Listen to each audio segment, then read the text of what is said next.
move now, which is even better. Cool. Can we?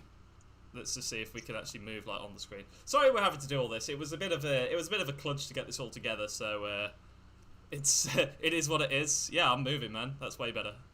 There we go. Hey, hello everyone. We're back and we are in motion. In motion. All right, cool. Yeah, so this was this stream was originally going to be done at Indy's place. You want to tell them what happened yesterday? So we were on a long trip. We had a great trip to the beach, and we came back to the city. Decided we wanted to go to another beach, so we did that. We drove there, did some skateboarding, and enjoyed the water. Unfortunately, Strawberry had to leave. Yeah, and on the way back, we were skateboarding home, and we had these really nice pops, these like Jamaican island flavored pops. It was like the best. I say that every time I try a new pop, actually. And I was finished it and just skateboarding with the bottle, looking for a garbage. And I think what happened was well, I know what happened. A wasp came and stung me, and I think it was like looking for the smell of that drink because wasps were all over that drink. Man.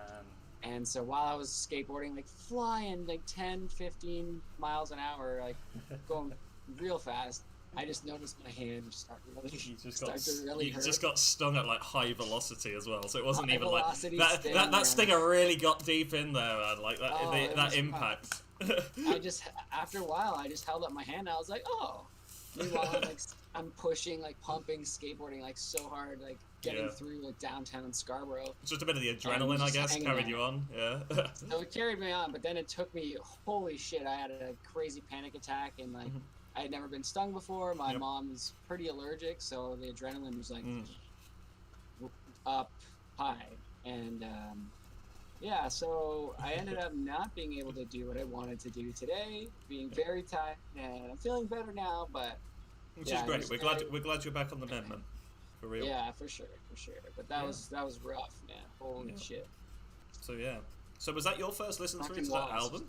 Or I'd heard some of the singles, the one with Fawn, for example. It was nice to hear it in a cohesive package, that's for sure. Yeah. It was a lot of different sounds, a lot of different styles. For real. Which was one of the challenging things, I think, was getting so many kind of disparate genres and styles like together in one cohesive package. I hope it came across as a cohesive kind of package. That's a difficult task, that's for sure. Yeah, it really is. You know, I try to put a lot of thought into kind of track listing and stuff, and trying to make sure everything's kind of like in an order that makes sense. But this one, it was tricky because technically it tells a story. So, in a nutshell, the album is about my experiences in the past 2 years within Canada, but more specifically, kind of like riding out the pandemic and lockdown, and finding myself on my own for sometimes weeks on end, and being alone in a foreign country. It can get daunting at times, and Yeah. I was only half joking when I was talking about like real sad boy hours, because those songs genuinely were about just like isolation, depression, all that stuff that comes with being in that situation. Yeah, and coming here 2 years ago, the pandemic hadn't started, so you just came and had no clue what you were in for. well, that was true. That was true. Not being able to even fly home at sometimes if you wanted to, because they stopped all the international flights. Like that was some crazy shit. I commend you for being as strong as you are and putting out all this music and doing everything you've done in spite of the global pandemic, being in another country, in a foreign place, and all that. Thank you. I would be challenged. I really appreciate that, man. I mean, but it's true. Like, music's a great, music's ever since I like started Strawberry Station and stuff. It was kind of like a mechanism for kind of picking me up and getting me out of like, kind of isolation and like not really doing anything with myself, sort of thing. So it almost feels a bit like a purpose, like making this music. But I think this was making this album. It's been a very personal journey because I've had so much time to myself in the past 2 years, even compared to like, say like when I was at university and like I just had days without lectures or whatever, that sort of thing. Yeah. It's a very different kind of like. I always feel like there's a need. I always feel like I have to do something. I've got to kind of keep moving forward and keeping myself busy, keeping my hands busy, I guess. There's a number of reasons for that, which I won't get into too deeply, but when being stuck in lockdown, it was pretty tough, and it really blows when you know that you're on a time limited kind of like stay in a place. So, as you know, like I'm going home from Canada in 2 or 3 weeks, maybe less than 3 weeks now. I think it's something like 15, 16 days, and every day counts for me basically while I've been here. And it's kind of sucked to see sometimes days and weeks kind of just drift by without really doing anything, because because you have a lot of goals. You set yourself goals when you come on a trip like this. So I mean, for me, there's the old video that I put out like the day before I came to Canada, which was like, I'm going to go see Niagara Falls, I'm going to see the Northern Lights, I'm going to ride the train out to Western Canada, I'm going to play a show, I'm going to do all these things. And it's crazy because I am actually ticking off so many of those things, even though a lot of it's making up for lost time. It's like the week before last, I actually got the train out to Western Canada, which I thought I was never going to be able to do because it was cancelled for the best part of a year. And even when it came back, I'd have had to travel all the way to Winnipeg just to catch it. For those in the chat, that's like traveling from New York to Seattle. Basically, it's transcontinental. It's 4,000 k. It's 2,500 miles. So on a train, which was cool. It was a hell of an experience. It's going to be like my next vlog entry, I guess. I've got a whole bunch of footage, but I just haven't had time to edit it because the other kind of bucket list thing that I'm finally going to be able to tick off is playing a live show in Canada, which we haven't been able to do it for forever, pretty much. Part of the reason I moved to Toronto in the first place in kind of March last year was that we were planning Essential 2020, which sadly obviously never happened because of the pandemic. But we're now finally coming through the other side of that, and it's going to be a socially distanced event, wearing masks and stuff, limited capacity, but that's fine, 25 people, 100 people, 1,000 people, I don't care. It's just going to be amazing to be in a room with people that are appreciative of the live music and the chance to go and see it again after so long. It's like, sorry to cut you off, I just gotta say, it's like Shakespearean how it all went down, like the way the story's been written, the history, right? Yeah. Because you're about to leave, and now, like you said, you're getting that show in Canada that you came here for. It's like the big happy ending, because it's no lie that I did have choices when I was looking at places to apply for these international visas for. I could have gone to Australia, I could have gone to New Zealand, I could have even gone to the USA. I chose Canada because I was getting along with people online here, and I knew that I'd be able to make, even if I didn't make friends straight off the bat, just getting off the plane and talking to people, which as it turns out I did. I have actually made a few really tight friends here in Canada. I knew people from online. Case in point, I literally got off the plane and got to my Airbnb, and there you were, down the street, waiting to go and get a shawarma and have a beer. That was a that was great. Yeah, man. So I've known you since the day I came to Canada, which is crazy, man. It's been a hell of a trip. We've definitely had some times, we've made the most of the time that we've been able to have, I guess. Even if it's just picking up patios in Toronto or whatever, or doing something more outlandish going to the beach, and me coming back comatose at 2 a.m. because that's when the bar closes. You got to go out with a bang. You've got 2 weeks left. You got to get everything done and get blackout in a local bar. That's now you can check that off. It was pretty awesome. Restless Small nights town in local Wasaga. Wasaga Beach was so cool. I'm glad we got a chance to go back there, because there's still places that we can't go. We were going to go to Montreal initially, but the restrictions are so tight into provincial now that it's difficult to really travel outside of Ontario. But Yeah. again, you know, there's plenty of fun to be had. It's still a great kind of like place to what's that? Canadian strip club beer run. Yeah. Okay. we'll see what we can muster in the next 2 weeks. Yeah. Yeah. We got a few in Toronto. We'll just do a Yeah. lap. There's that one big one on Yonge Street. Yeah. Fans of our. No, So I've got a couple questions written up here for you. okay, let's go. I'll just repping the Canada Dry, you know. While I'm here. To finalize your 2-year journey here, and to close it out, sort of thing.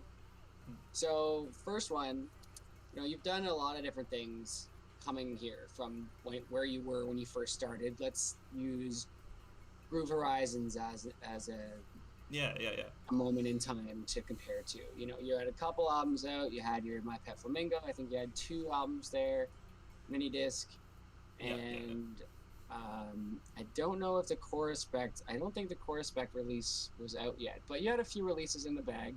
You had your YouTube page up, and you decided, hey, you know, I'm going to another country. Let's start a vlog.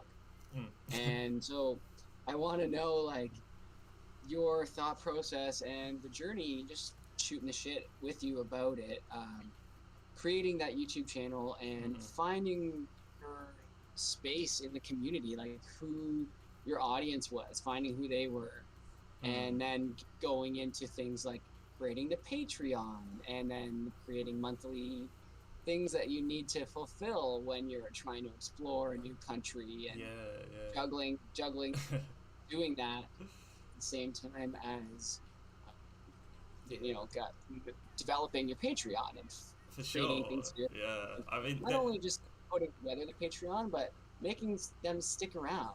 You know, your fans are they care because you care about them. They're awesome. I love my patrons. They're so awesome. It's so nice to have that kind of like inner circle of like people that, you know, you can always like just like hit up and messages that they end up becoming more friends than fans, you know, because you're talking to them every day and stuff. In terms of kind of like how I grew and stuff, so to kind of tackle them 1v1. So yeah, obviously I've been making a lot of music before I came out here, which was kind of what got me the connections and confidence to do something as stupid as like going solo to another country without any prior kind of like experience of it or connections there, like physical, actual I've met this person connections. So yeah, I decided to do the vlog as a kind of a personal diary, if you like. You know, I don't mind putting it out there for people, but it's something that I'll be able to look back on in, you know, 5-10 years time and be like, yeah, sweet, I did that. It's like, oh yo, you want to? So yeah, I went to Canada. It's like, yeah, what did you do there? It's like, oh, I'll just bring up YouTube. I'll just show you. It's like, yeah, I went to Niagara Falls. I went on the train to Vancouver. I sat around for days and stuff. You came on the train? I did. Oh, you came and went? I came and went. Yeah, I kept... Old comer? The train actually came, yeah. Oh my god, that old comer video, man. I've been... So, like, okay, so... Anyone who hasn't seen it, please check it out. You can put a link in the chat if you want. Yeah. Man, your mum loves that video for some reason. My mom loves... Guys, my mom fucking loves this video. It's such a great video. I'm like Here we go. It's the... Come to Old Comer. Come to Old Comer. That's the one. So there's a Go station. So Go trains are like the metro train network here, and there's a station called Old Comer. I was like, what? I was just reading the bus map one day, trying to look at places to go, because obviously there wasn't that much to do. With lockdown, you could kind of like travel within Toronto, but you shouldn't really go any further. So it's like, oh, where can I go on the Go train? I was like, Old Comer. There's a place called Old Comer. I was like. I looked at it. There isn't really much there. I really kind of like played up to the kind of like video kind of thing. It's just a little suburb. There's a very small kind of Chinatown mall with a couple of restaurants and stuff, but otherwise it's just suburbia. And it's got a station with a funny name where the train runs like 2 times a day or something ridiculous. So I ended up going there on the bus. I ended up really enjoying myself there. Actually, I had a lovely meal. I had a really good steak and had some bubble tea. It was a lovely sunny evening. I went down to the river where old Jacob Comer like built his mill, and that's why the place is called Old Comer, because it's named after old Jacob Comer. You know, I was just like, History now, Strawberry Station. I was just like, this video just writes itself, man. This is just It's a being great here. song. Just being here is comedy gold. You know, it's like Check it out. Comer Avenue. Old Comer. Yeah, it's yeah, just little things like that. You know, I did a couple of other little ones around Toronto. So my first week, before I was already kind of getting my feet of getting used to doing vlogs and stuff because I'd never done it before. So the camera quality and the actual like filming and delivery is a little kind of off at times, but again, it's real. It's what I was doing. I wasn't there to like stage anything. I was just walking around Toronto and seeing what I found, and it normally ended up back at your place admiring your insane tape collection. I don't know if you can see. It's all this the abyss of tapes. Pretty much that black wall behind him is just pure tapes. It's insane. so many of them, and yeah, that was normally how that first week ended. It just ended up back at your place playing like PS4 or whatever. You know, watching Train Spotting. Yeah, man. Oh my god, I can't believe I'd never seen it. You've maybe watched more British films than I watched when I was back in Britain as well. You know, like, Train Spotting, Snatch was awesome. Like I didn't even know that was Brad Pitt. Like I'm very bad with actors and like identifying them, even if I've seen them before in some things. Like yeah, we've watched a fair few movies. Watched a fair old bit of like British comedy as well. Monty Python. So. Evangelion introduced you to that. Evangelion, yeah, finally got on that train, and yeah, Evangelion completed it, mate. Don't spoil it. Don't spoil it. It's fine. Shinji gets in the robot. That's all I'm saying. Get in the robot. Get in the robot, Shinji. Cool. Yeah, it's anyway, sorry to interrupt. Yes, just staying consistent and setting up the Patreon. How are you juggling with that? Yeah. So it was. Plus working, you had a job. I did. I spent a year working in the grocery store here to kind of keep my head above water, sort of thing. Another reason I moved to Toronto was that even by like March, April time, I was struggling to find work. And then when the pandemic hit, I was like, oh god, because the economy was going down the pan and like people were losing jobs left, right, and centre, or at least being turned to home working and whatever.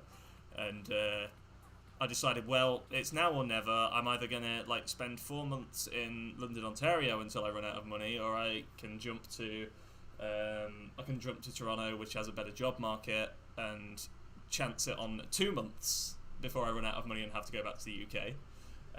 Which was risky because flights were being cancelled, and it was down to something silly like one flight a day at one point. You must have been shitting your pants, man. Honestly, I was stranded. I was actually stranded. So it's like, shit, what do I do? And that was where the music for Lowlight started to come from, because you know I felt genuinely trapped. You know, making like so Still Here was the first one I did, and that was the one where I was like walking around the apartment back in London just when I was like working. I was like, oh, Jesus, what? I mean, I'm still here. It was literally like, you know, getting used to being on my own during lockdown and stuff, and realizing I wasn't going to be able to go out to bars and meet people, or go out and travel and see the country. I was like, well, come to our country. You'll stay inside for the whole 6 months. It's like, well, they warned me that's what Canadian winter was going to be like, and then I spent it all outdoors, like just playing in the snow. I loved it. So, it's great. Yeah, it was pretty mild last winter, but definitely that first winter when I was out in London, you know, it was like -20 every day, knee deep in snow. I was like, yep, this is the Canada I came for. Yep, I had that big thick ass coat. I got off the plane. It's been in Toronto, I should say. Yeah, I got off the plane with that coat on. It was like 10 degrees and raining. It was just like being back in bloody London in the middle of winter. I was sweating. Yeah, exactly. It was like honestly, it was like being hazed at like college or something. Going through an immigration at Pearson Airport. I was in that massive coat for 2.5 hours in a well-heated line. There was no air conditioning because it was January, so they had all the heating on full blast. They weren't expecting someone to turn up full Bear Grylls mode, ready to like trek to the North Pole. And yeah. I don't know how I even made it to that, you know, that pub to see you that first night, because I was I thought I had heat stroke just from standing in that coat for 5 minutes. You know. Damn, dude. Yeah, It's no, nuts. no water. Got to get some food in you. I couldn't. I was Crazy. stuck in line. I had to. I had some gum. That was Exactly. about all I had. Gum's We like my had the go-to. shawarma right away. Oh man, First thing. the First shawarma was the best one I've had in Canada as well. It's solid. Alibaba's. Yeah, Check solid. out Alibaba's. It's, Baba's it's shawarma. one of those kind of like greasy spoon kind of shawarma places, but that just made it Open better, till really. 2 a.m. Yeah, it's like getting a dirty kebab after a night out in Leicester, Yeah. kind of thing. But yeah, Well, everyone wants us to talk about the elevator scene. talk about the elevator Elevators. scene.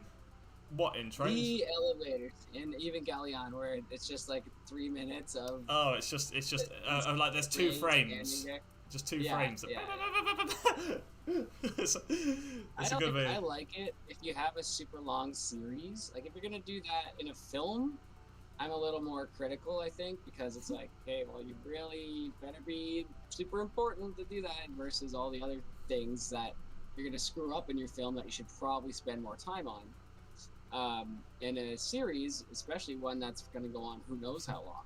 Yeah, I think it's great. It's a great tool for really and that was I just putting you realised into who the asked. universe. I just realised who asked that question. It was Blix. 'Cause we were watching Loose Love Lace, so I'm a friend of Luce's, and Yeah, I think she brought up the this video about comparing the elevator scene in like the 3 different versions and stuff. There's no connection to Blix whatsoever, but it happened to be their video, and I was like, "What? This is a strange little clash of worlds." You know, what are the chances of that? It's like.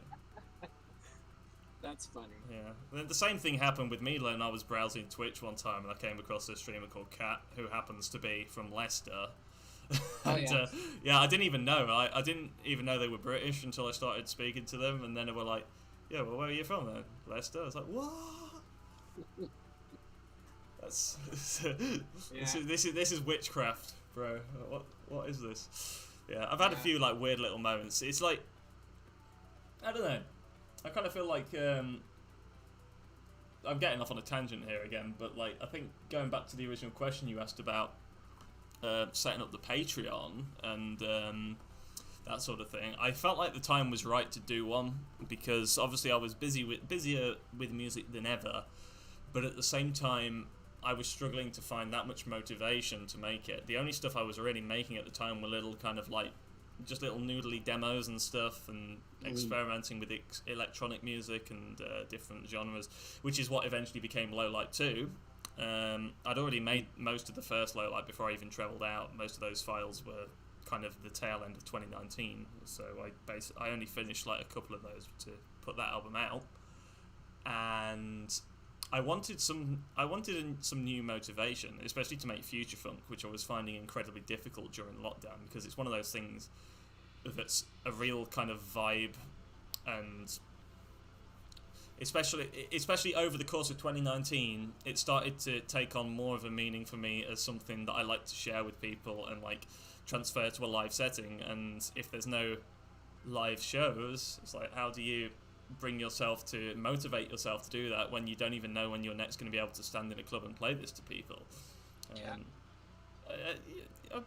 I put the odd like future funk song out over the past 2 years, you know, like Future Funk 2021 for New Year's, which is becoming a tradition now.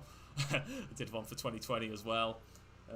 Strawberry Beat came out a couple of months ago as well, but it was pretty slim pickings. Even Smoothie Sounds, which I obviously put out last year, was more of a collection of singles than an actual album that I was trying to like develop in a genuine capacity. Like I was sitting down, right, this is what I'm doing, this is the concept, this is what I want to create, I want to make future funk.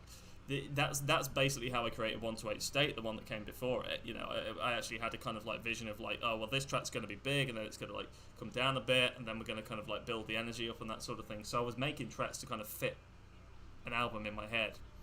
For Smoothie Sounds, that was difficult because my process was disrupted by being stuck in lockdown all the time. Yeah. And the only way that I could motivate myself to make an actual like full album, or even motivate myself to make new future funk, was to have people remind myself that there were people there that were interested and wanted to hear it. And having the patrons around and stuff, and having their encouragement and their feedback on stuff really was kind of like validating for me. And it's one of the best decisions I've made as a musical artist, definitely, since I started Strawberry Station. It helps keep you going, I guess, too, because you have to say to yourself, if I don't make something, I let everybody down, right? Exactly, you know, it's like, because I used to kind of like just sit on my own, and I find the whole imposter syndrome thing a really serious thing. I've suffered from it so bad in the past, and Damn. you know, if I've kind of like Yeah, I've alluded to it like in songs and stuff, like when I did Rhythm in My Soul. I think the lyrics on that are about having imposter syndrome. I didn't really focus on that during this album because I was kind of like over that, you know. Ever since I have kind of like had the patrons there, like kind of like cheering me on and that whatever, I felt a lot better about myself and a lot That's more awesome. confident in myself as a musician. But yeah, there were tough times in the past couple of years, you know. You know, in real life, if you like. But at this point, like Strawberry Station life and Strawberry IRL is basically one and the same, which is it's nice, but it can be a double-edged sword because sometimes you can't switch off from that. And that's what happened. That's how I ended up like in that imposter syndrome funk, because I just felt like, well, this is me now, and if I can't make songs that if I'm making music that I don't think people are going to like, then what's the point? You know, it's like, I guess I'll just go and find something new. Yeah. But that's why Patreon's Well, that's cool. awesome. So, That's why would Patreon's you advise what type of musician would you advise starts up their own Patreon, and what challenges or obstacles do you know that you went through in the process that you would give advice on and say to look out for and prepare for?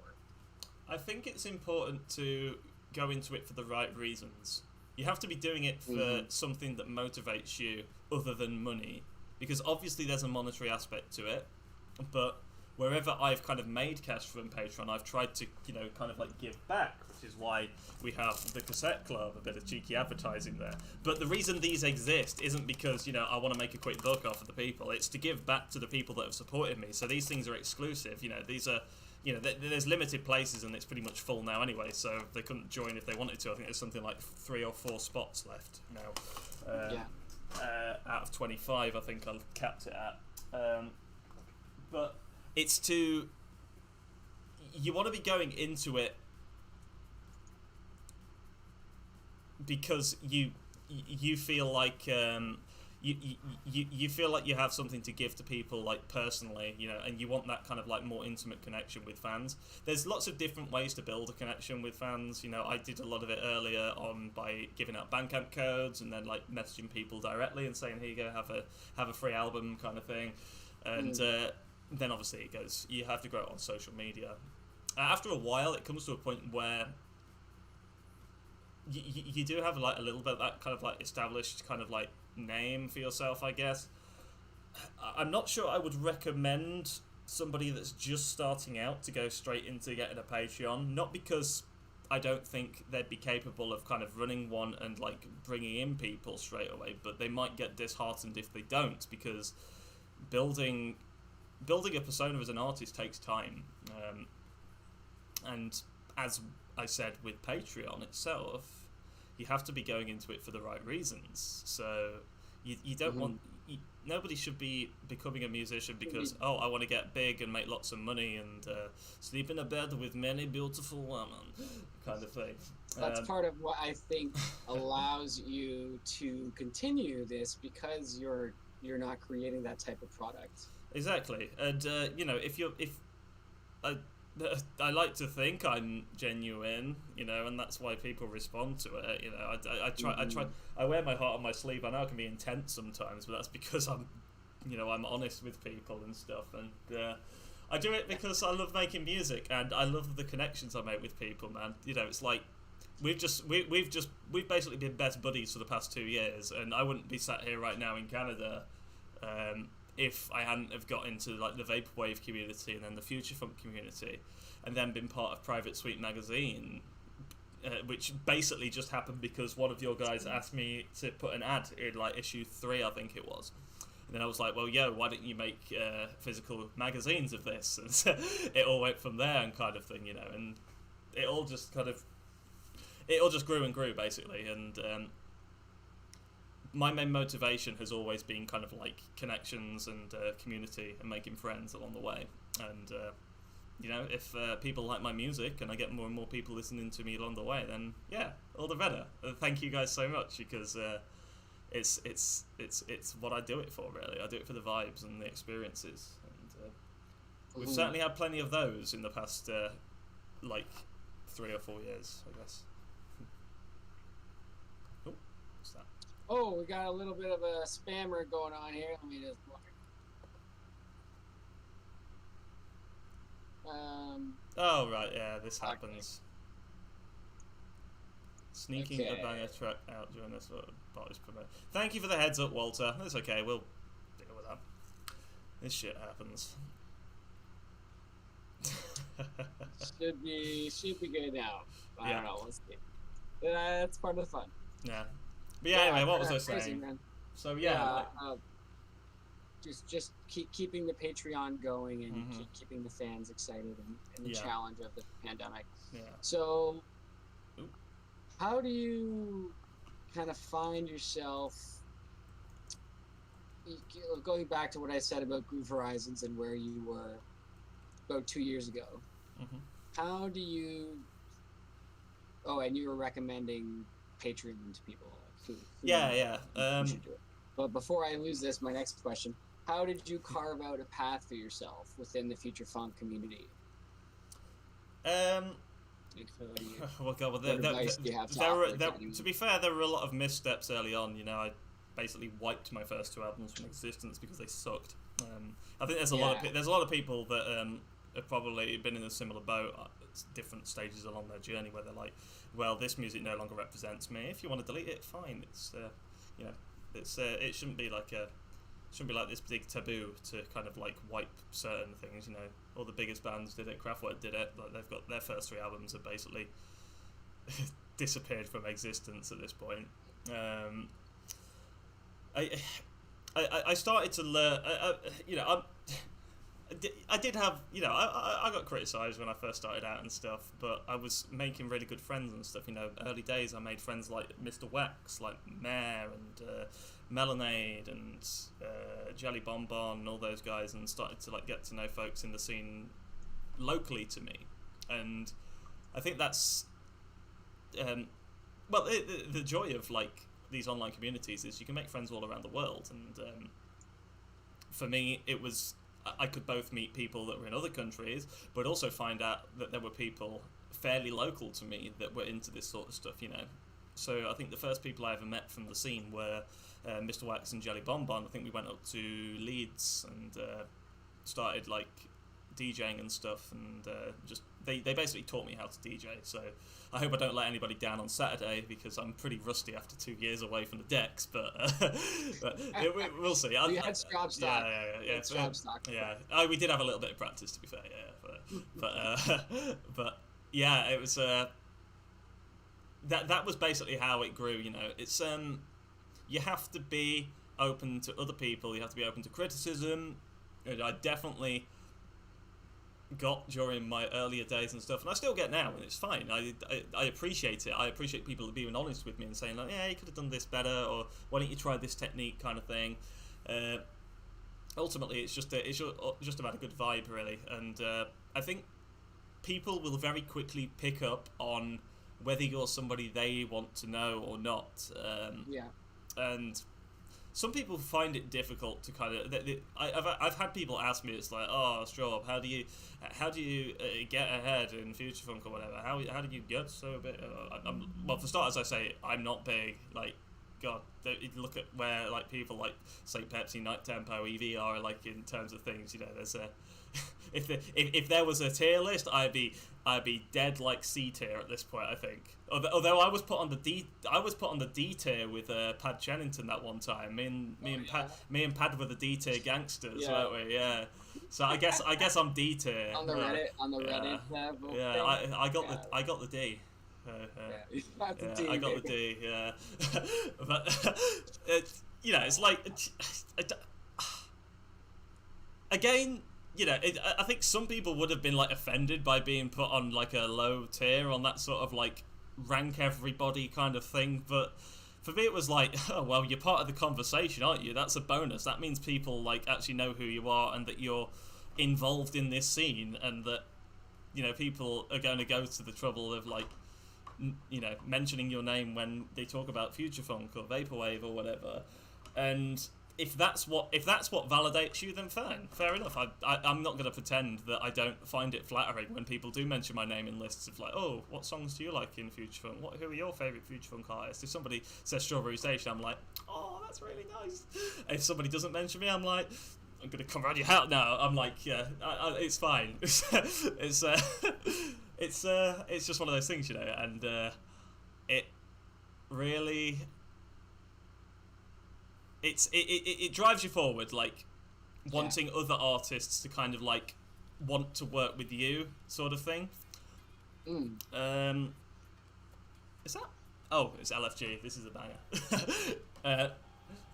Having the having a circle around you is great. And what I would recommend to anybody that's trying to start out, like in future funk, vaporwave, synthwave, whatever your genre is, find people that like the same music as you. If they're already making music, great. If they're not making music yet, then maybe learn together and just try it. Like, it's, I wouldn't have, Strawberry Station wouldn't have happened if I'd not tried, and so my problem is I never take, I'm stubborn, I guess I'm pretty stubborn, which is why I carried on until I got to a stage where people actually like my music. But even then it was like, wait, what? You actually think this song is good? It's like, are you just screwing with me? Like, is this like some kind of joke? Yeah. On that note, how do you find you improve as a musician, as a creator? How do you perfect your craft? Again, it's learning from other people, learning new techniques, especially at a scene like vaporwave and whatever, where everybody's pretty much using. DAWs, digital audio workstations like FL Studio, Ableton, or whatever. Everybody develops their own technique over time, and there were certain tutorials that really helped me out for early on. I always stand like Electric Dreams, ED. He has this amazing range of tutorials that he made a long time ago. It's on a very old version of FL now. I think it's FL10 he recorded them in. But the basic info holds up, and it's... I always point people to those tutorials. Drum filters, mixing, things like that. Yeah, the drum mixing one was the big one for me. In fact, it had a project file like attached to the comments, which I believe is still there. If anybody's just getting into it and you've got FL Studio, I say download that project file and see what he did with it, and that is a great like building block to start working towards like creating your own sound. But I linked it in the chat. Yeah, awesome. But yeah, you end up like watching these little tutorials, just building an arsenal slowly. It's not something where it's like you're just gonna sit down, unless you've got prior experience, which some people do. That's fine, But you can start from scratch and just like building little building blocks that slowly build towards more complex stuff. Like for example, the new album, so Low Light 2, as you heard, it's pretty much all vocal, and I was always very uncomfortable doing vocal stuff because I just didn't know how to mix it or record it, or I'm not the most tuneful singer in the world, so I didn't know how to use things like auto-tune. And but I started out, if you remember, doing more vocoder stuff. I think I first put my first song with vocoder out in 2019, but that was kind of like a standalone thing just to test the water and see if people liked it. But it eventually became a little bit of a crux because I was uncomfortable with actually getting my full voice like out on kind of record, because I didn't know if people would like it. Like this fairly posh sounding British guy with his whiny voice sort of thing. But I like it. I think we don't see, it's a unique twist and it's distinguished in future funk and vaporwave, especially the part where you're rapping. You're like that British old 90s style, like boom bap rap. Yeah, so it kind of sounds like the streets, It's like, streets, I think you are really fit, kind of thing. But, yeah, It's funny. I've been, since I got here, you basically got me into grime since I came here. So I've been listening to a bit of Dizzy, a bit of Wiley, Stormzy or whatever the hell that fucking Wubbo mate thing was. It's like that was Dad's drum and bass, baby. yeah, that was DMV and stuff. Like, my music tastes have definitely changed, but that's just one of the things. You expand your genres and like your circles and stuff, and you start to get into stuff through other people. And then you pick up techniques from them when you start to collab. So collabing is massive, like for people's development as musicians. My earliest ones, I did them with like Crystal Kitsune. I've worked with Fawn now, which was an honour. So thank you, buddy. Mr. Wax, Jelly Bonbon. The list goes on. But every time I did a collab with one of those people, I learnt something new and got a little bit of kind of like what their influences are as well. So I listen to more jungle than I used to, thanks to Mr. Wax. Drum and bass, I got it from you, but I also got a lot of that from like Crystal Kitsune. He's very into kind of breakbeat and lo-fi house and all that sort of stuff at the minute. And yeah, between that, like learning how to use different VSTs and stuff, I've basically just built the sound to what it is now. And Lowlight 2 was, I guess, the culmination of putting all of that together and trying to make something cohesive in my spare time while I was just staring at the wall with nothing to do. I had a lot of time. I had a lot of time to finally work out how to do vocals, which was nice. Yeah, I'm still no genius when it comes to mixing them, but I've got a few kind of like approaches that seem to work now, which is nice. And tricks. I think more validating was that you all seem to like the track with Fawn, because it's not the best mixed thing in the world, but I did mix that, and I had his vocals to work with, and I wanted to do justice to the awesome kind of vocal that he provided. So for sure. I'm just glad that people like that one in particular, and everything on the album is something where I was just watching you guys reacting to it in the chat, and I was just like, oh man, this, I was genuinely like nervous there. I was like, are people gonna like this? Yeah. I was genuinely like, nervous excitement, like to finally like release it today, because as well as being like a very personal project, it's also the culmination of everything that I've learned up to this point to like know what I know as an artist, I guess. And I have basically, above everything else, I have my fellow artists to thank for that, because I've learned so much from the likes of Melonade and Mr. Wax and Crystal Kitsune and so on and so forth. I've got a really itchy nose, so I'm sorry that I keep scratching my nose. I don't know what's going on. Good, scratch away. Yeah, no, that's great. You did a great job of carving out that path for yourself, like I said. I had another question. I'm spacing now. That's okay. It's this vaporwave, man. It's vapid, isn't it? Yeah, it'll come back to me. That's but okay. In the meantime, what are some things? Summer here in Canada is coming to a close, and your trip as well. Yeah. What are some things you want to do before the end of summer?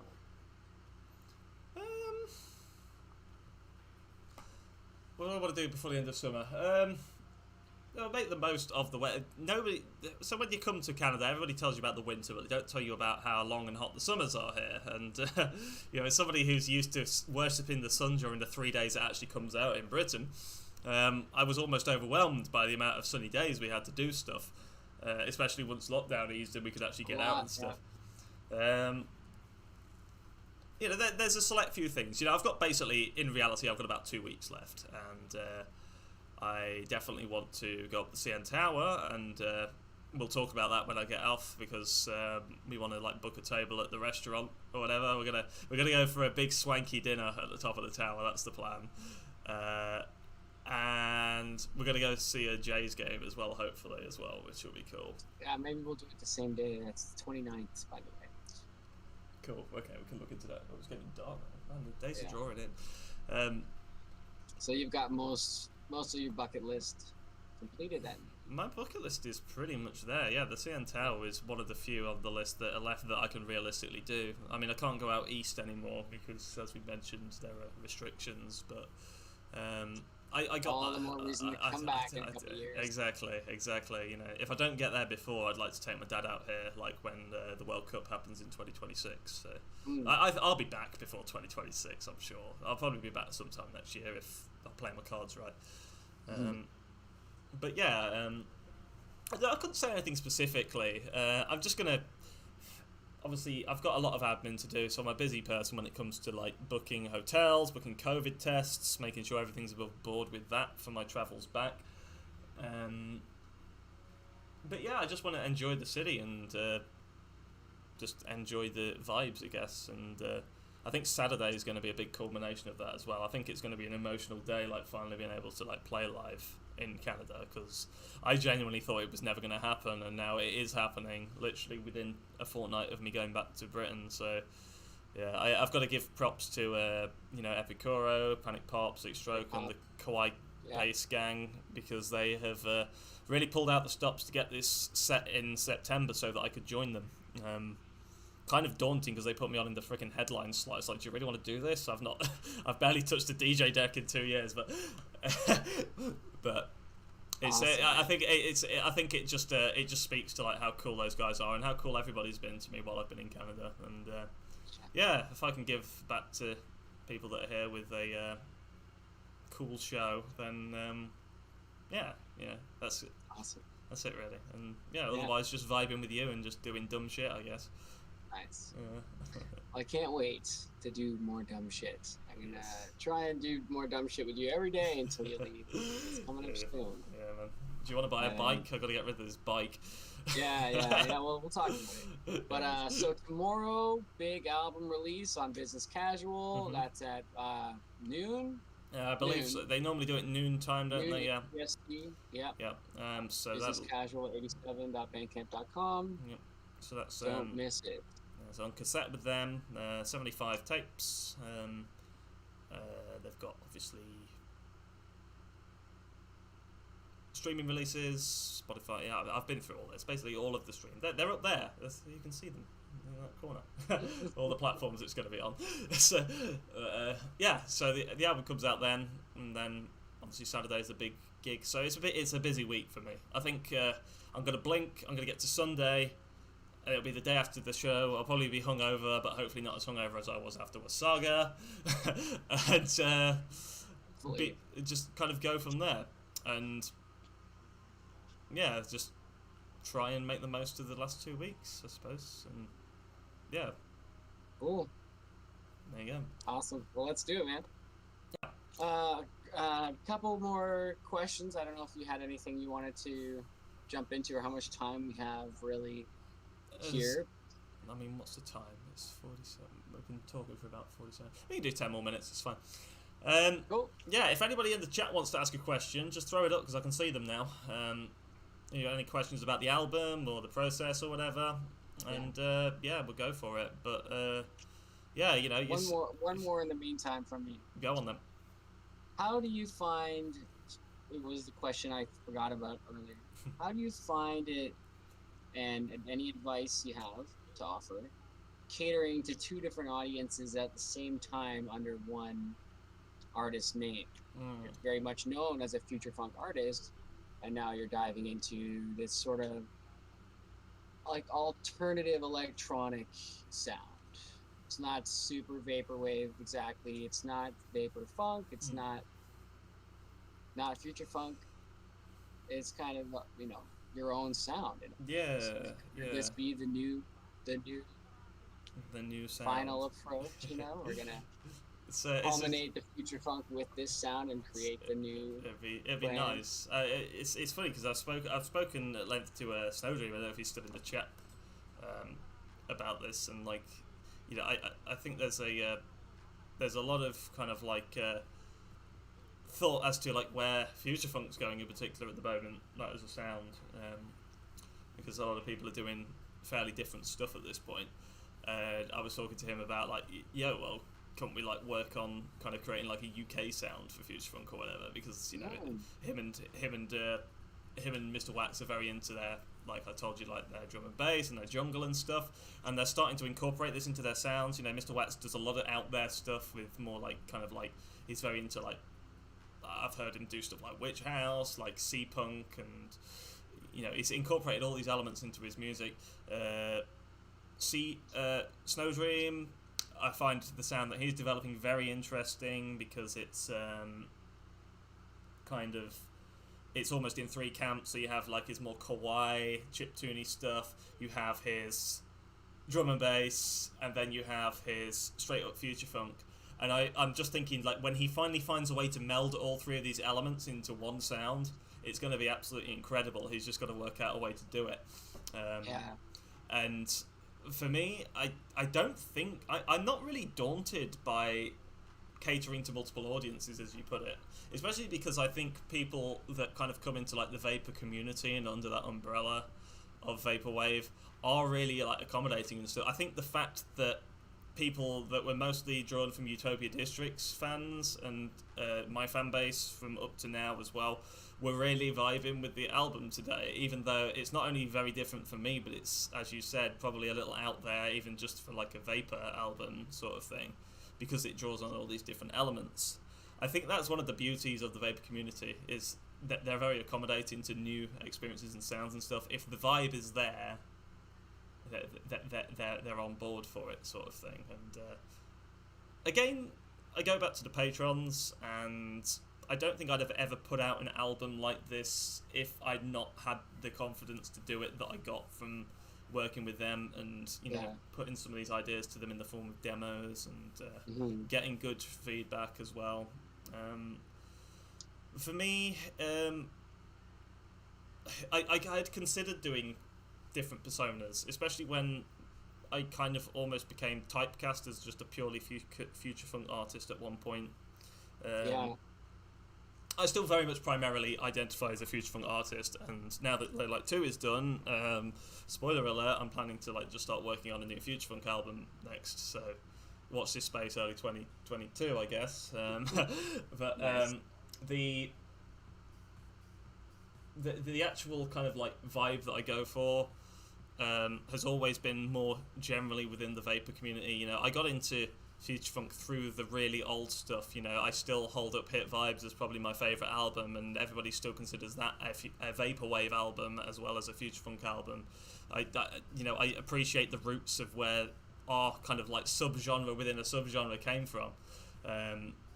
And it just makes everything way more exciting, you know, when you have all these like different kind of like influences and you're able to meld them together. I don't think there's ever going to come a point where I'm not making albums that don't have that kind of like mix of elements. Partially because I'm a scatterbrain and I get bored if I'm listening to the same kind of style of music over and over again. You know, I'm not the sort of person that can sit and listen to any one genre for like more than maybe like half an hour. Otherwise I just get bored and I'll just go on to the next thing, or just stop listening to music and go and water the garden plants or something, I don't know. But I really, really like trying to meld these elements together and make them into a cohesive package. I had a lot of fun like doing that with Low Light 2, and telling a story through all these like different styles of music, I guess, but trying to like make it into one thing that people liked, and if they like it, yay, good. If not, you know, one thing I've noticed in vaporwave is like we have so it's hard to create a sense of foods within one album. You know, like usually an album has like one overall general mood for the most part. Most albums we see, so that's a neat, unique, distinguished factor about this album. I think it manages to succeed in that sense, which is refreshing. For real. I agree. I wholeheartedly agree, and I think again, I don't think people should be afraid to push boundaries and try new things. You know, as long as their heart's in it, and they aren't losing touch of why they're part of this scene in the first place, and kind of what vapor wave and the vapor community actually like entails and means or meant to them to start with. I think if people easier when you're being yourself, kind of thing. exactly, I think if people start to drift too far from it and are basically just like sticking to it for the sake of sticking to it, then maybe that's the point at which it's like, okay, well, maybe you want to go and try something new or challenge yourself with a different genre or something. But if you're genuinely like trying to like stick to it because you love the scene and you love the I'm being careful not to use the term aesthetic because it's a bit cringe. If they like the feeling that they get from the feeling that they get from the music still, then yeah, what's stopping you from continuing to identify it with it through the music that you make? Especially because it's vaporwave's a very audio-visual medium. You know, it's like, I mean, look what you're wearing at the minute, or what I'm wearing at the moment. People know these. People know. Nice. People know this artwork as much as they know the slowed down Diana Ross. You know, it's they instantly hear that song in their head when they see this art. You know, you can hear it. You can hear all the chat just going doo, doo, doo, doo, doo, doo. It's just going around in their heads like cogs at the minute. Yeah. But yeah, I don't think it's a dirty word to try something new. Basically, is what I'm saying. I think we've had some questions. Shall we go through them? Yes, Strawberry. You've got to know. We got to know about your shampoo, your hair. Is it? System. I actually complex. I actually wanted to wash it again tonight. I actually used dry shampoo earlier. Yeah. Yeah, I'm using the I don't know. I bought it for the train because I was stuck on it for like three and a half days. But I'm trying to use it up because I can't take aerosols on the plane. So this is it. This is the Svodka. Got to be fresh. Fresh it up, dry shampoo. But now, if I'm actually doing shampoo, it's just a matter of you just got to condition, man. You just got to condition. It's all about the two-step, you know. That's all I do. Probably wash it every 2 days. Still silky most of the time. Silky and milky. There you go. Silky and milky. It sounds like the name of some pets. Like rabbits or something. You heard it here first. Yeah. What's next? Who is next? I don't know how far up the questions actually started. Our business. Oh, that was it. That was about when someone was being in the edgelord. Oh, here we go. There's a question from Walter. Wait, I've lost him again. Any idea where the tape drops in BC? Yeah, so it should be like 3 hours behind, right? So if it was 9 a.m. It'll be 9 a.m. British Columbia time. So there you go. Get ready. Freedom House music. Freedom House. What is that? It's the genre that died with Tangerine Truck Stop, unfortunately. You know. Oh yeah, right. Rest in peace, Tangerine Man. Talk about Tangerine. I'll have to see if I can do a little tribute to Tangerine Truck Stop on Saturday. We'll see if I can if I can handle that much freedom. I might play a Tangerine Truck Stop song. You know. So, are people going to be able to experience your set from Saturday coming up? I believe so. So Kawaii Base, if you check their Twitter handle, which I think is just like at Kawaii Base, is it, or Kawaii Base Collective? I can't remember the exact one. I'll pull it up. Yeah, I believe they are doing a Twitch stream. Either they or Seascape, the club itself, are going to be running one. I can't vouch for the quality of like what the angles are going to be, but there should be a stream going on throughout. Yeah. I mean, I think cool. It kicks off at 9 p.m. I believe Toronto time with Michael Staple. I can't remember the exact lineup now. I think it's Epicure after that, then Panic Pop, then me, then Six Stroke at the end. Yeah, I think I nailed it. So it's 4-5 hours of pure grooves. So come and groove. You know, it's probably the come and groove. That's why yours truly may also be taking some footage. This guy knows. Yeah, it'll be really nice to get a little bit of like memento footage. We got a couple plans. Bruce is coming. We got my photographer. Yeah. Homie coming. It's gonna be awesome. It's gonna be awesome. So yeah, Utopia District will be covering the Kawaii Base show. It's So yes, good. I'm glad to have you guys there. As long as Bruce shows up. Yeah, well, that provokes You're me. here, Bruce. Brucey boy, Brucey bonus. Are we having an after party in the district? I mean, yeah, if you want to hang out in the voice chat there afterwards, we can go and do some chat, I suppose, for a bit. I've got to eat this chicken teriyaki. It's still staring at me. But I could do that on voice chat. Do you guys want to play like some Jackbox or something? I could hook up some Jackbox. Yo, I'm down for a few games. Yeah, so we'll just do it. We'll just do it in the server if you want, like, rather than on here. Especially because we've already had like district. So yeah, especially because we've already had some random hate radar. I could probably do without it, like, on here. But yeah, but yeah, we'll do some sort of games like Scriblio, Jackbox, whatever. If anybody's got different Jackboxes, just hit me up and we'll play some. Yeah. We'll put a link. Excuse me. Lowlight 3 or Lowlight series in the future. Well, it already is a series at this point, isn't it?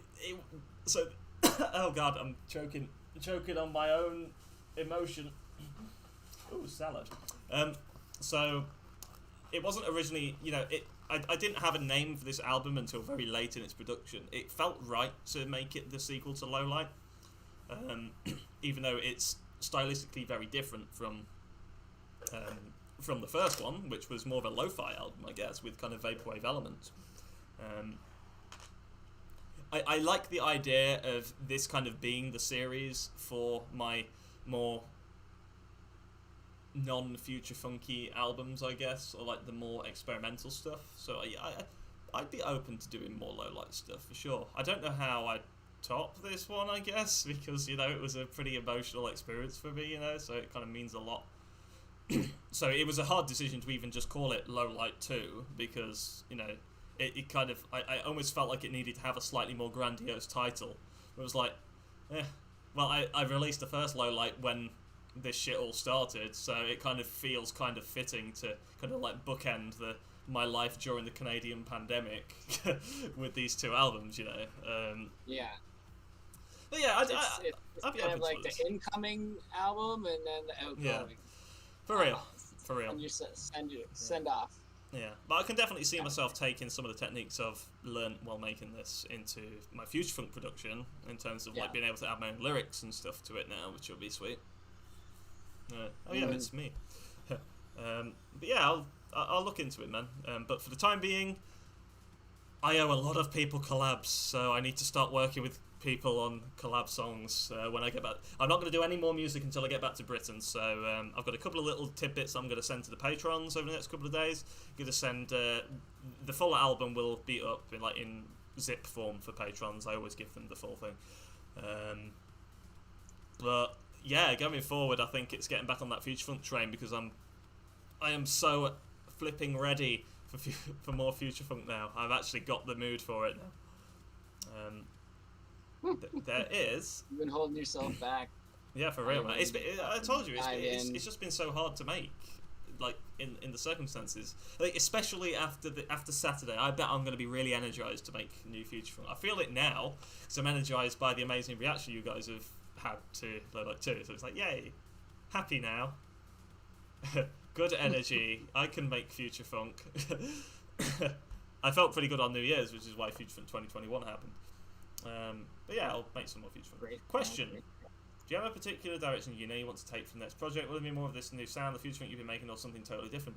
Well, I kind of answered that question just then. So yeah, I'm hoping to do more future funk. I can't guarantee it'll end up that way. It might end up more introspective. Might end up being something completely different. I've been experimenting with a few different kind of house genres, which might find their way into the sound, but in a similar way to what I said earlier about like the vapor community and stuff, I think people in future funk are. It's taken a lot longer than it has taken people in kind of vaporwave as a whole to kind of get that mindset. But I think people are a lot more open to different sounds in future funk now. So people are. There are lots of different sounds in future funk. So you have like the more classic kind of like Saint Pepsi derived sounds. You have the very chop heavy stuff that like kind of like people like Rhodes and Evie pioneered, and then you've got the guys that are really like standing this kind of like high production French house sounds, like Fiber and the Montaigne guys, and they're just blow your mind, amazing, you know, really like drive you on to like get better yourself, sort of thing. And for me, it's it's just going to be a case of like continuing to move forward and try and bring all the elements that I'm learning together into whatever the new sound ends up being, because it could be anything, you know. I just kind of like go into songs and just see what happens. Normally the best songs are the ones that I don't think too deeply about and just you feel it out instead. Yeah, you know, most of my favourite like the songs that have been most popular for me, you know, like Daijobu Tonight, Mono no Aware, Strawberry Beat, even Future Funk 2020. Future Funk 2020, not 21, was a very funny one because I had been working for 2 weeks on a song that I wanted out for New Year's Day 2020. So I needed a song called Future Funk 2020 when 2020 hit. I literally got to New Year's Eve and thought, this is shit, this is going nowhere. I'm going to scrap it and chance working on a different one. And I literally built that song up. I sat at the computer for like 6 hours on New Year's Eve and made that song like start to finish. And it ended up being like my biggest hit to date. Like, yeah. Which doesn't necessarily make it a bad song. You know, it was, some of the production on it was fairly rudimentary, but it's it's just funny how, you know, I genuinely think sometimes it's best not to overthink things, you know. Obviously, you know, try and put effort into a thing. I definitely put effort into Future in 2020. It might have only taken 6 hours, but that was an intense 6 hours because I was like trying to make a genuinely good song before midnight. I think I uploaded it at something stupid like 10:30 and then went straight to the pub to celebrate New Year's. And yeah, it's, you know, I'd definitely say don't be scared to try new things, but just feel it out, and if something sounds good, go for it. If it doesn't work, don't worry, you can scrap it and move on. Even if you're on a tight deadline like I was on New Year's Eve, just try again, it's fine. You can save it as a demo and like come back to it in a few months time or whatever, and you might have new ideas, and you might be able to like build that momentum. For me, it's like a freight train, you know. Once it gets rolling, no stopping it until it either crashes into hot fire or you know, just becomes a chill groove. Yeah. Well said. Yeah. So there we go. That's what's happening that's what's happening on the next album, Snow Dream. I'm just gonna throw enough shit until there's some sticks. Nah, I am gonna put some effort into it. Don't worry. Okay. Sorry. What was the next question? Let's try and host many different genres of trains. Porter Vaughan. Oh, it's Porter. Hey, buddy. Hello. Welcome back to the chat. Strawberry Station, do you like Marmite? Yes, I do. But it's because I really like strong flavours. If no one's ever had Marmite, it's a very strong kind of like umami flavour. It's made from like yeast extract kind of thing. Best way I'd describe it is like eating a stock cube. If you've ever like made bouillon from those cubes you get. Like a beef cube kind of things, like Oxo, Knorr make them or whatever. I like it. It's really good on toast with butter. Some people say it's sacrilege to like Vegemite if you like Marmite, because Vegemite's like more of the Australia's one, and it's kind of like a, you know, national rivalry thing. But I think Vegemite's better in certain situations because it's easier to spread, whereas Vegemite's more of like an actual paste, whereas that you can spread kind of thing, whereas Marmite is just goo. It's like goo. It's like really sticky, so it can be a real pain in the ass to spread on your toast in the morning, and then you get crumbs in the pot, and it's like, oh god, it's not pleasant. But yes, I like Marmite. I like very strong flavours in general. I like natto beans. I've had those before, you know, like the Japanese fermented bean things. You're always going for that craft beer, that thick, dark, bitter shit that I hate. Yeah, I have to be in the mood for it, but I do like a good stout now and again, yeah. Or a IPA, you know, whatever. Yeah, I just always like strong flavours. I love anchovies on pizza as well. I'm a real big fan of anchovies. Not as much as my friend Jamie. Used to call him Ancho Woloff. That was his nickname at school, because he used to come to school with tins of anchovies and eat them. Sorry, mate, I just outed you in front of, like, how many people? 21 people. That's enough people to get a rumour going. Nice. Yeah, I like strong foods. Always have done. Yeah. So yeah, I like Marmite and everything else. I'm like a Labrador. I just eat till I'm sick. I wonder if Straw could make Freedom House music. Oh, that's what we addressed earlier, wasn't it? Yeah. Rest in peace, Tangerine. He died doing what he loved. He died doing what he loved, man. Appreciating the might of the U.S. military. Yeah. Aesthetic.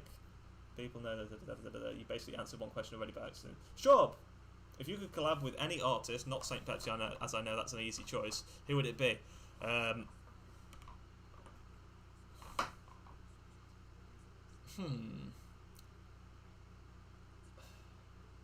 You know what's going to say? There's a handful.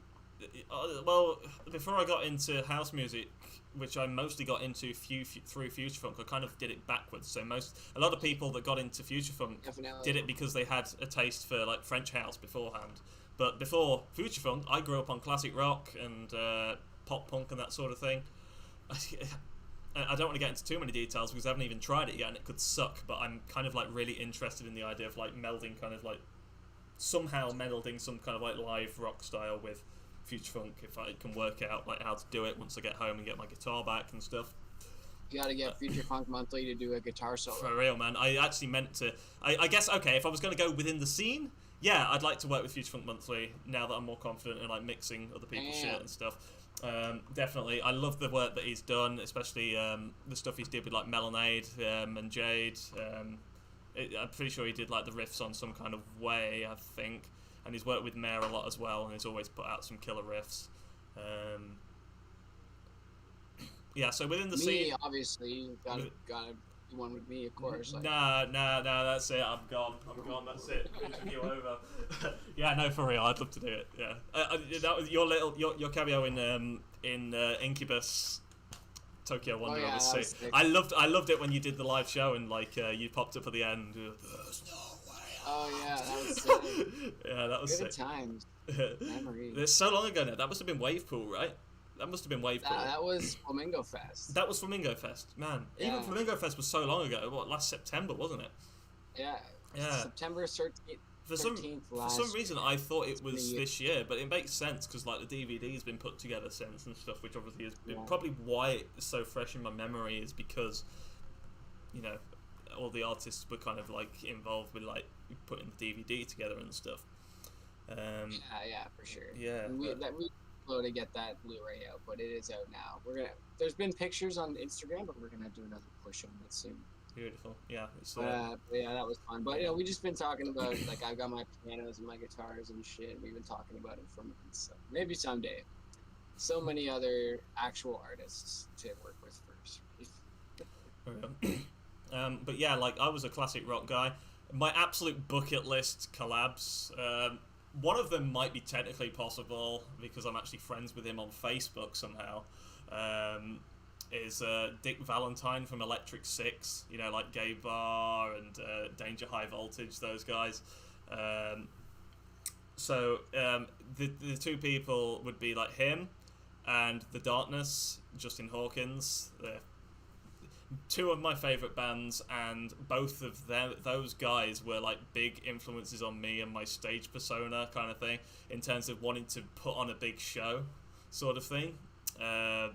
I've always been a big like fan of somebody that really owns the stage.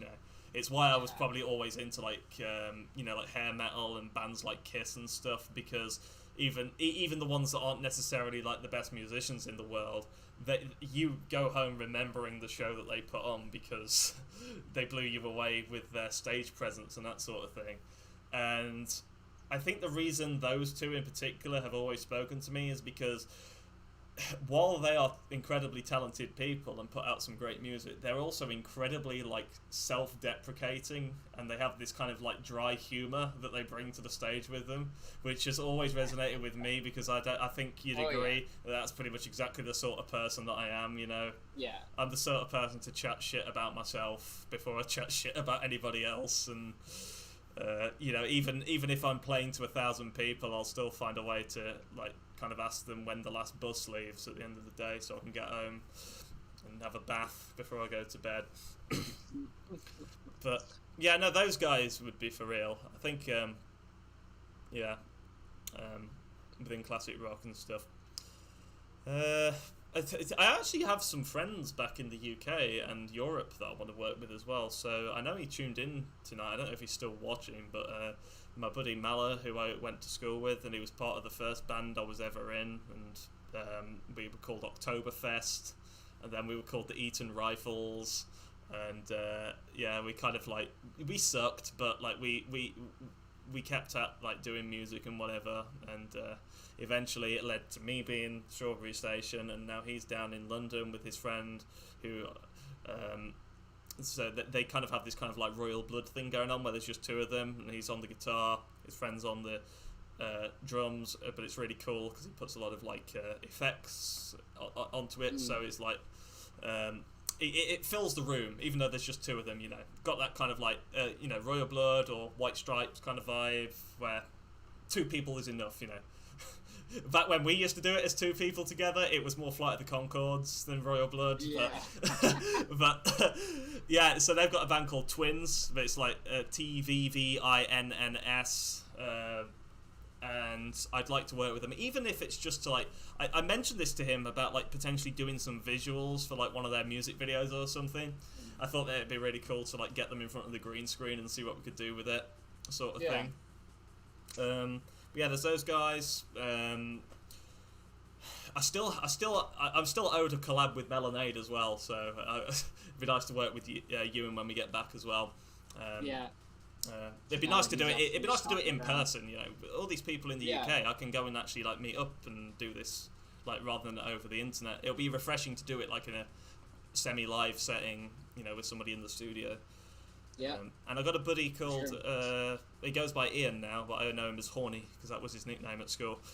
His name was Horny, I'm not even joking. His surname, it's a long story though. He is an absolutely insane guitarist. He introduced me to like blues, metal, kind of, he plays on the regional circuit in and around kind of like Dusseldorf and Nordrhein-Westphalia in Germany.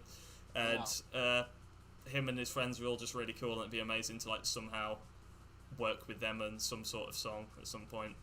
So yeah, a longer answer than I expected it to be, but you know, there's so many people that I'd like to work with. But yeah, okay, top of the list, Dick Valentine Electric Six, if I had to choose one. Well, got your work cut out for you when you get back to the UK. And you guys got to get another show going up there too with all you UK folks. There's like 6 of you out there now. Yeah. At least. So, what do you want to do? Should we start wrapping this up? Yeah, sure. Let me take just a break, do Jackbox? Or yeah, there's like literally like 2 more questions, so I'll just bang through those really quickly. Oh yeah. Fawn, other than strawberries, what's your favourite fruit? It's you, my darling. Now, my favourite fruit other than strawberries is probably. Honestly, it never used to be, but I like a nice fresh orange. I like a nice big, like juicy one, a navel orange, the seedless ones. I think they're really refreshing. So yeah, I'd go for an orange. I think I have a Kauai based one. Blah, blah, blah, blah, blah, blah. I like the name choice. Turned it to off-brand the album. Yeah, I think that might be the last one. I think we're all done. Marmite on Crumpet. What about the Switzerland Sound of Music? We caught to the mountains of Switzerland Sound of Music style. Well, Blix, if you'll take me. Blix is based in Switzerland, so yeah, I want to see that Lindt factory as well. If I come to Switzerland, you got to show me the Lindt factory. You got to show me that weird fidget spinner phone you bought off the internet. He bought a phone that like it's like a full-on phone, but he bought it from like some Alibaba site or something. Yeah. It's got a fidget spinner built into it. Basically, it's like a burner phone. Yeah. It's ridiculous. It's the funniest thing. Straub, how tall are you? I am this tall. 6 feet, 179 centimeters. There you go. Towers over me. I believe in a thing called love. Yep, that's the one. Strawberry Melonade Juice. See you guys watching NFL. Nice to meet you, Straub. A tangerine question mark? Yes, a tangerine. That's the last question. Boom. Okay.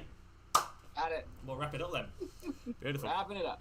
Alright, so thank you guys so much for watching and for supporting the album launch, and it'll be out everywhere tomorrow. Please stream it, tell your friends, and you know, Patreon's a thing, and it's going to be out on tapes, business casual. Thank you guys to Utopia District for letting me do this on your channel as well. You've been awesome. I'll let you have the stream key back now.